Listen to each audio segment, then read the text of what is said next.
Сәлематсыздар ма? Осы видеода мен сіздерге өзімнің бизнес WhatsApp-ымды көрсеткім келеді. Play Market-тен өзіме WhatsApp бизнес скачать етіп алдым.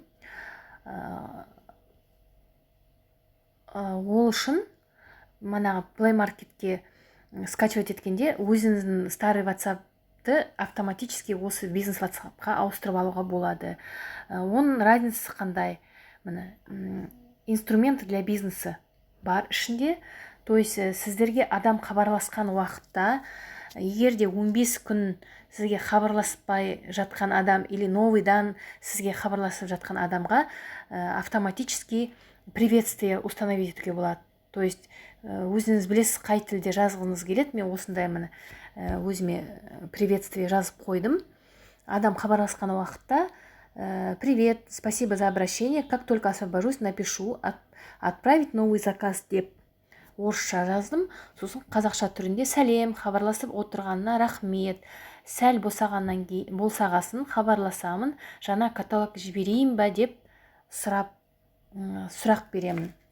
Сосын ол адам міндетті түрде жалғастырып бірдеме деп жазады. Мен босаған уақытта олармен хабарласамын. Енді осындай әртүрлі приветствие, быстрый ответ тағы да қоюға болады. Оны мен әлі устанавливать етіп жатырмын. Өзім шұқып, өзім тауып алып жатырмын. Енді қараңыз, мен сіздерге көрсетейін деген, мына жерде профиль компания бар. Осы жерде настройканы өздеріңіз қоясыңдар. Мен өзімнің настройкамды, аты жөнімді жаздым. Мынау Инстаграмда мен екеуінің аты менде бірдей. Өйткені адам осы жерге түскенде жылдам мені тауып алу үшін. Осы жерде өзіңіздің фотоңызды қоясыз. Хабарласқан адам сізді нақты қандай екен көріп тұру керек. Сосын осындай жазып қойдым мен осыны описаниесінде. Онлайн бизнес, регистрация и обучение бесплатно. От вас желание зарабатывать деньги. Выплата на карту каждый 21 день деп жаздым.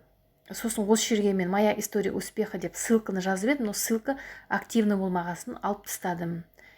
Одан кейін мына жерде, например, мынау енді біздің бизнес аккаунт қой, сол үшін мына жерде қай уақытта сіз жұмыс жасайсыз, соны жазып қойып алады. Енді менде онлайн бизнес болғасын, мен круглосуточно деп қалдырдым, сөйтіп ол автоматически. Өзімнің почтамды указать етіп қойдым. То есть адам хабарласқан адам почтаға да көріп тұрады.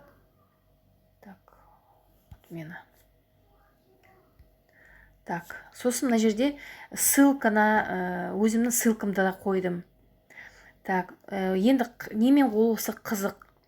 Осы жерде каталог деген жерге мен өзімнің қойғым келетін заттарымды қойдым. Мына жерде өзімнің моя история успеха деп осыны қойдым, например. Мына жерге мен туралы қысқаша мағлұмат адамдарға ссылканы басып тыңдайтын қылып ютубтан да. Сосын мына жерде для новых консультантов мына жерге каталогты қойдым. Осыда келетін сыйлықтар, сосын тағы да жалғастырып кете беруге болады. Осы жерге қысқаша мына акцияны жаздым. Сосын мына жерге басып каталогты да қарай алады адамдар. Например, каталог керек болатын болса. Одан кейін мына жерде регистрация бесплатно тут деп мен өзімнің регистрацияға ссылкаға қойып қойдым. Картинканы де өзгертуге болады артынан. Өзіңіз білесіз қалай өзгертесіз. Мен просто осылай қойдым. Сосын енді қазір отырып, шұқып, тағы да осындай стартовый программада қоюға болады деп ойладым. Стартовый программаны басқанда картинкасын қойдым. Мына жерде тағы да бірнеше картинка қоюға болады. Сосын стартовый программаға кішкене информация жазып қойдым. Енді орысшасын жаздым. Қазақшада да жазуға болады, әрине. Оны мен қазір өзім ойлап жасағаным. Осылай жасауға болады. Тағы да басқа қандай информация бергіңіз келеді, осы жерге қоюға болады деп ойлаймын. Мына жерге плюсикті карандашты басқаннан кейін өзіңіз білесіз изменить етуге болады. Мына жерде через плюсик Енді қалай жасайтынын көрсетіп кетейін. Мына плюсты басамыз. Мына жерге добавить изображение дейсіз. Так, енді не қосайық қазір мен? Бір картинка тауып алайын. Мына картинканы қояйық мына. Так, картинканы қойдық. Одан кейін тағы да қоя беруге болады. Бірнеше фотоны мына жерге. 10 шақты фото қойып алатын шығар енді. Сосын мына жерге дополнительный название объекта. Так, подарочный набор дейін. Подарочный набор. Так, мына картинканы алып тастап басқа картинка қояйын қазір мен. Мына жерге. Так, қазір мен бір картинка кешегі набор бар еді, сол наборды қояйын. Осы наборды қояйын. Тағы да басқа наборды артынан жалғастырып қоя беруге болады. Но картинка қоймаса набор қосылмай қалады. Подарочный набор дедім.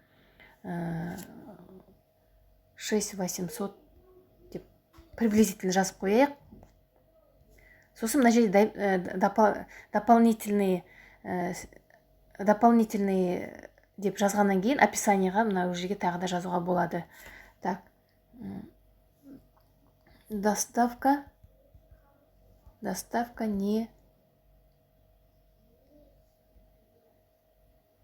плюс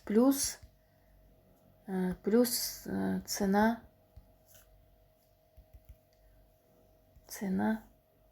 за транспорт деп транспорт деп жазып қояйын. Сосын мына жерге ссылка жіберуге болады. Так, мынаны пока сохранить етіп қояйын. Қазір ссылканы скопировать етейін. Так, қазір көрсетейін. Мен ссылка копировать етіп алмаған жоқпын. Так, любой адамға кірейін. Мен деген ссылка жіберем ғой. Каталогтың ссылкасын тауып алайын. Каталогтың ссылкасын копировать еттім. Енді өзім қайтадан настройкаға барып, инструменты для бизнеса деген жерге барып, так, каталоги, осы жерде мынаны создавать еттім, подарочный набор, плюсикті басам, карандашты басам, мына жерге каталогты қойдым, плюс у нас за транспорт. Осылай сохранить етеміз обязательно. Осылай жасауға болады. Бірнеше өзіңізге керек заттарды адам сізге хабарласқанда, сіздің WhatsApp-ында қызықты қылып, адамды заинтересовать ету үшін осы жерде көбірек информация қоюға болады. Егер де сіздерге осылай қызық болса, дұрыстап түсіндірем. Жекеге хабарласыңыз.